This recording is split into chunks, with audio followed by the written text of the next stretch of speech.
Welcome to Quick Takes with Kevin, a weekly podcast about leadership, life, and ministry with Kevin Ezel, president of the North American Mission Board.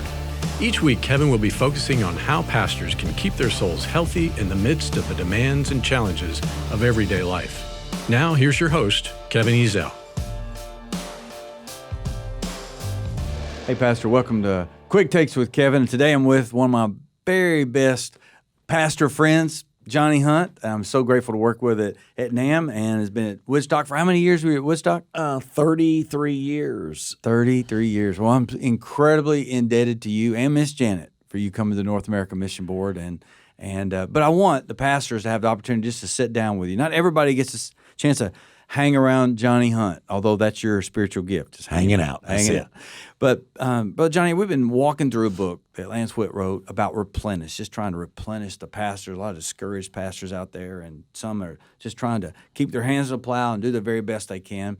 But one of the chapters talks about it's not all about the weekend. Sometimes pastors just want to talk about what happens on a Sunday, and they forget the holistic part of discipleship, all the other things that go into pastoring. And so what would you say from your perspective, having pastored first Woodstock and many other places and dealt with pastors, how do you judge success at first Woodstock, let's say? Really a great question on many levels. But, the weekend is really, really important in that we do have the opportunity to mobilize our people. Right. But really the measurement that I think kept me encouraged is what all we were doing as a result of that group that gathered on Sunday. For instance, there's different ways to measure. We measured how many more of our people got involved in a discipleship group, how many of our people are in a small group, how many of our people have bought in to giving. And then how many of our people have bought into going? Right. How many of our people are willing to sacrifice that others may know the gospel?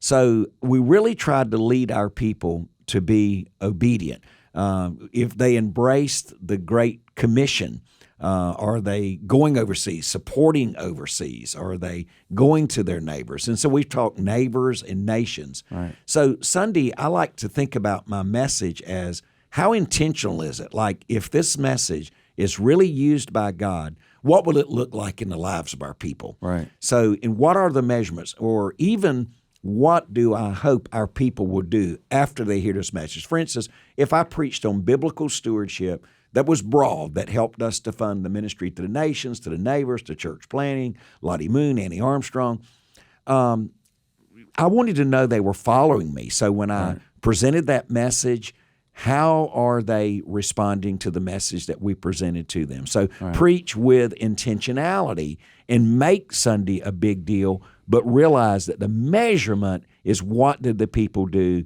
And I guess the first place I ever saw it was with Jim Henry at First Baptist Church, Orlando, in his early days.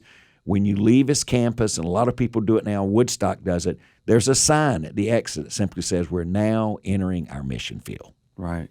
Brother John, one of the things I appreciate so much about you is you know how to celebrate. You enjoy life, but you celebrate the people around you. And one of the things that I would hope that pastors would emulate is that you do that when it comes to your wife. You know how to make her feel special, and you know how to make your kids feel special.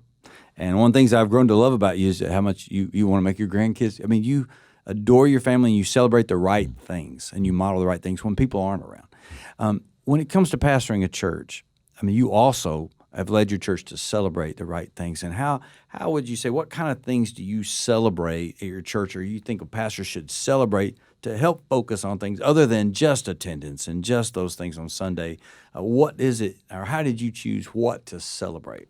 The average pastor that's listening to us now could probably make a long list of what their church is not doing. Well, say whether I preach through every verse in the book of Acts and I begin to say, this is the church that Jesus established. If he came back tomorrow, would he recognize the church he established? Right. So let's become like that church. So it seems simple, but Jesus cared for the poor. Let's get a food closet. Let's get a clothing closet. Let's put aside a good bit of money in what we call a silo account to help people that really, really have needs. and celebrate the fact that we're going to underwrite it. All right, we had never planted a church. We were 150 years old. And by the way, I'm told that 85% of our churches have not reproduced themselves. That ought not be true. Right. So I didn't beat them up for not planting churches. I led them to plant churches. And thank God for a long runway, because now we have so many church plants. Number two, there was no one in 150 years that could say Woodstock's our sending church and we're with the International Mission Board. We're on the mission field because our church sent us. So we turned that around. Right now, as I'm leaving Woodstock, my last Sunday's December 8th, we can actually say there are more people in the missionary pipeline getting ready to go to the nations than ever at any time in my ministry there. So we celebrate that. We celebrate that there's hurting pastors, so we open a city of refuge only for one pastor, but as God blesses, we have 6 there today. And even as I've heard this morning, there's somebody on a platform serving because City of Refuge, we celebrate that. The church embraces them. And so, and you have to keep it before the people. That's where in an announcement time, somebody says, we don't make any announcements. Well, work it into your summer somewhere to be intentional about here's what we're trying to do. And let me tell you how you dear people do it. When we graduated someone from City of Refuge, we always brought them up publicly. And I told, first of all, how they made it possible for me to bring the pastor there. Couldn't do it without them. Don't want to do it without them, but can't do it without them. But today, we're sending them back to their mission point, and it's all because of you. Celebrate with us. So it's two things. We celebrate the family that's restored, but we celebrate the people that made it possible. So there just can't be that movement toward what the New Testament calls us to without the support of the body. And the body of Christ wants to do something that's bigger than they are. Give them, most people will never accomplish much because they're fearful of the risk factor. You can't do it without risk. Right. Well, thank you, Brother Johnny, for being such a model. And listen, pastors, a lot of times the more you get to know some people, the less you respect them. The very opposite is true with Brother Johnny. The more you get to know him, the more you respect him, because he's the real deal. And that's what's beautiful about this chapter, talking about it's more than just Sunday. When people think of Johnny Hunt, I tell you, the one word I hear more and more, and this is not to glorify you and embarrass you a bit, but is they say it's one of the most generous pastors, one of the most generous men I know. And he is a fantastic pastor. But I'm just saying, what he does through the week is what he's known for more than what he does on Sunday. And I'm so grateful for you, Brother Johnny, for how you model that. And pastors, just encourage you to go and do likewise, model and multiply that type of spirit. You know, I didn't realize when we even started our interview that it was about the book Replenish. I read that book, and I've recommended it to many. And probably one of the major things that we preachers need is soul care. Mm-hmm.